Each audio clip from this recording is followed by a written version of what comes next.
그러면 이제 크리스퍼 기술이라는 게 뭐 응용이 진짜 응용 분야가 그냥 언뜻 생각해도 엄청 방대할 것 같은데 김선재 박사님 보시기에는 이게 지금 어떤 분야로 되고 있고 응용이 되고 있고 또 장래 기대되는 부분이 어딘지 좀 말씀 주시면 감사하겠습니다. 그 세균에 있는 면역 시스템을 가지고 발견된 유전자 가위 기술이지만 네. 이게 이제 기타 생명체 모두 다 적용할 수 있는 그런 이제 시스템인 거잖아요. 네. 그래서 대표적인 성공 사례를 좀 들어서 설명을 좀 드릴게요. 우리 왜 얼마 전에 말라리아 모기 했죠. GM 모기. 했었잖아요. 그래서 그때 그 유전자 가위 기술을 해가지고 뭐 불임 모기를 만든다던가 네. 아니면 유충 단계에서 뭐 저기 사멸하는 자살하게 하는 없어지게 하는 네, 그런 기술에 응용을 해서 사실은 어떻게 보면 이제 기술적으로는 성공을 한 거고요. 한 거죠. 그다음에 뭐 맥주 맛을 좋게 해주는 어떤 효모 식품 쪽에도 식품 네, 산업에도 그쵸, 쓸 수 그쵸. 있고 그런 것도 있을 수 있고 정말 우리 사과 갈변 쉽게 되잖아요. 네. 그래서 이건 이제 실제로 정말 이런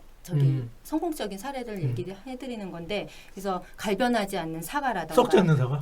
썩지 썩지 않는 게 않다기보다 갈변 색이 바뀌는 산화되지 않는 산화가 좀 느린 그런 거에 내성이 있는 네네네 그런 사과도 만들어냈고 네. 그다음에 이제 동물 쪽에서는 이제 슈퍼 근육돼지 이제 중국 사람들이 사실은 비계를 별로 좋아하지 않아요. 살코기를 다 좋아하고. 네, 살코기를 좋아하죠. 그러니까 근육이 좀 많은 돼지. 어. 네, 그래서 뭐 슈퍼 근육 돼지도 만들어냈고 뭐 뿔 없는 소라던가. 그러니까 우리 일할 때 뿔이 있으면 이렇게 관상적으로는 보기에는 좋지만 이거를 관리하고 이제 자기네끼리 이게 좀 위험 요소가 있잖아요. 네. 어마어마한 무기가 될 수도 있는 거고. 그래서 이제 뿔 없는 소도 사실은 만들어냈어요. 네. 그리고 또 인간 장기 이식용 돼지, 장기 이식용 돼지도 만들고 이종간에 이렇게 그리고 우리가 이제 최종적으로 이제 인간이죠. 인간들한테 이제 대표적으로는 유전병을 우리가 유전적 지금 결함이나 이런 거에 의해서 생기는 거니까 적지 않죠. 그렇죠. 그래서 이제 유전병, 혈우병 같은 유전병, 그 다음에 암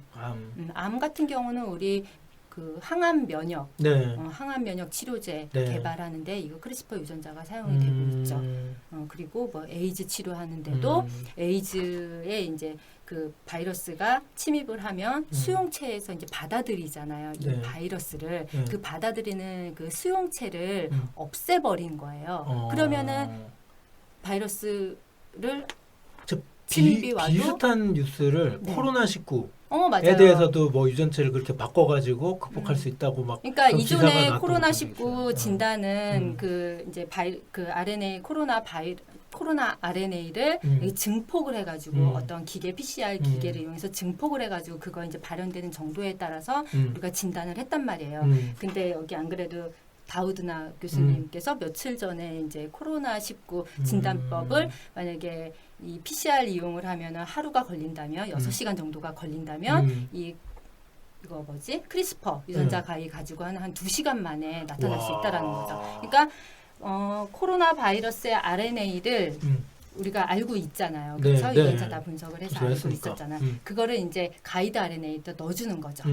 옆에 카스나인을 붙여주고 그러면은 이게 이제 그 RNA의 그 코로나 바이러스를 만나면 잘리잖아요. 그 잘리는 부분에 이 형광물질을 붙여준 거예요. 그래서 딱 잘리면 형광물질이 레이저를 이용을 해가지고 빛을 반짝반짝 내게 한 거예요. 그래서 빛이 반짝반짝하네. 그러면 그거 있잖아요. 그 양성 반응 나는데 막 도망다니고 막 이런 사람들 밤중에 막 코 근처가 번쩍번쩍 빛나. 근데 빛을 비춰줘야지.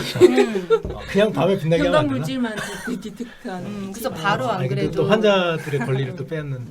네. 너무 재밌네요. 근데 그거는 이제 좋은 의미의 이제 그래서 그 저도 여쭤보죠. 인간이 지구상의 생명체들의 염기 서열을 관찰을 하고 막 발견을 하고 좋게 하는 거를 넘어서서 이제는 그거를 원하는 인간한테 그냥 원하는 아름답고 멋지고 먹기 좋고 막 이런 걸로 바꿀 수 있는 능력도 생겼다라는 게 한편으로는 야 이제 우리가 이 정도 됐구나도 있지만 또 여기서 양의정 박사님이 또 무슨 말씀이 있으시죠? 네. 저는 이제 개인적으로 생각하는 게 과학자는 항상 선에 있어야 된다. 선의 편에 있어야만 되고, 근데 문제는 거기에 대한 개념이 없는 이제 과학자나 다른 분이 이런 기술을 이제 남용을 한다거나 그러면 우리가 원하지 않는 이제 많은 일들이 네. 이제 생기는 그걸 염려하는 부분이 있는 그쵸. 거죠. 네. 실제로 그런 부분에 있어서 요 크리스퍼 카스9 유전자 기술을 이용해서 중국에서 그 히브 유전자를 가져서 이제 그 있는 그 아기를 배아 단계에서 히브라는 게 그 에이즈. 에이즈, 그렇죠. 맞아요. 그 히브 네. 유전자를 자기 엄마 아빠 중에 한 명이 걸린 거예요. 네. 거기서 난 애의 그 배아 단계에서 이 유전자를 네. 그 크리스퍼 카스9으로 이렇게 제거를 하고 그 얘를 교수님 실종됐죠. 허젠쿠이 네. 허젠쿠이가 네. 실종을 됐거든요. 네. 그리고 이제 이런 부분에 있어서 이제 국제적으로 명확하게 그 체세포에만 카스9을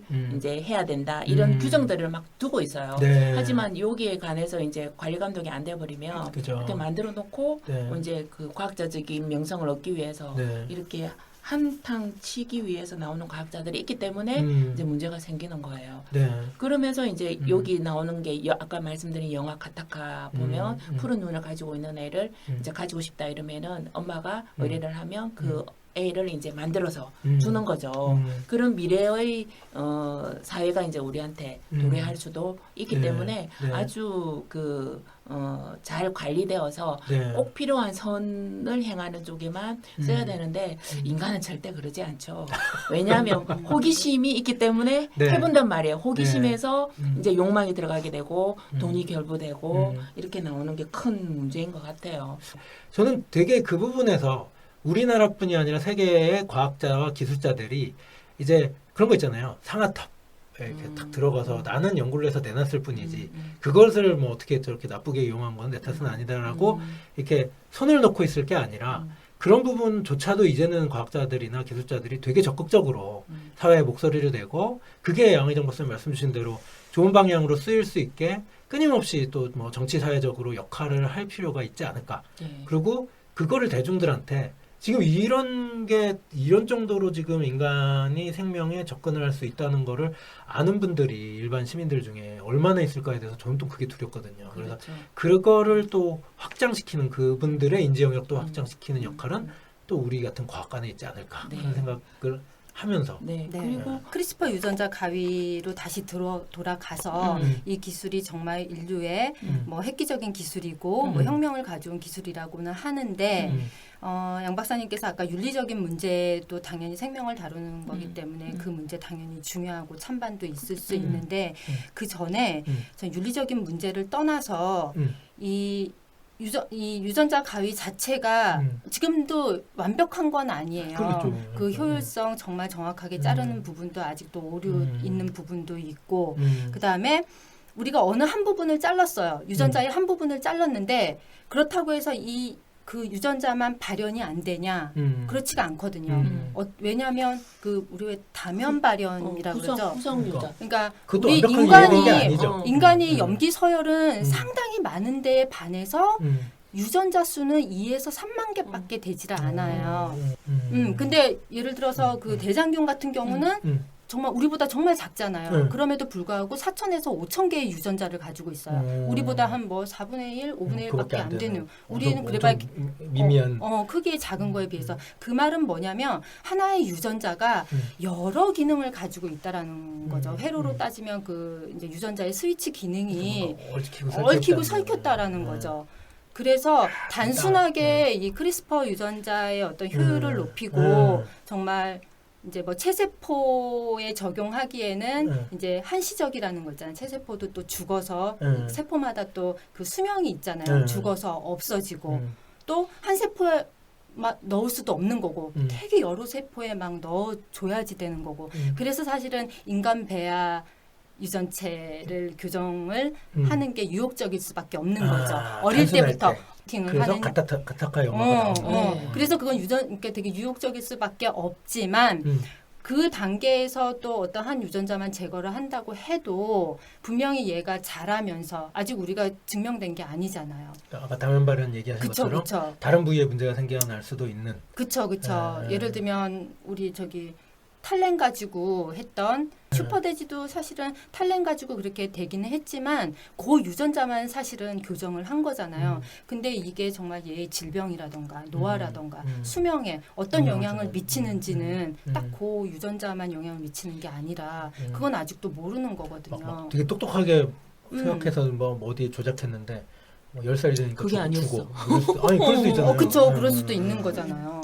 그래서 저는 이 유전자 가위가 지금은 혁명적인 그런 기술임에는 틀림은 없는데 분명히 극복해야 될 문제는 생명체이기 때문에 아직 그러네요. 두 많다고 가지면 생각합니다. 다 말씀하신 게 양 박사님 말씀하신 것처럼 이게 어느 정도 꽤 완전하고 활용 가능한 기술이 돼서 사회에 떨어져도 그것을 어떤 분야에 어떻게 사용하는지에 대한 도덕적인 또 윤리적인 어떤 그런 책임에서 과학자들이 회피해서는 안 된다라는 말씀과 또 심지어 현재 그 그럼에도 인간은 불구하고 기술은 개발돼야 인간 되고 유전체나 네. 아니면 이 크리프스 과의 기술 자체가 그 정도의 완벽성을 띄었는지에 대해서는 또 조금은 더 완벽해져야 될 부분들이 기술적으로 극복해야 할 부분들이 아직은 있어 보인다라는 네, 네. 그런 두 가지로 다.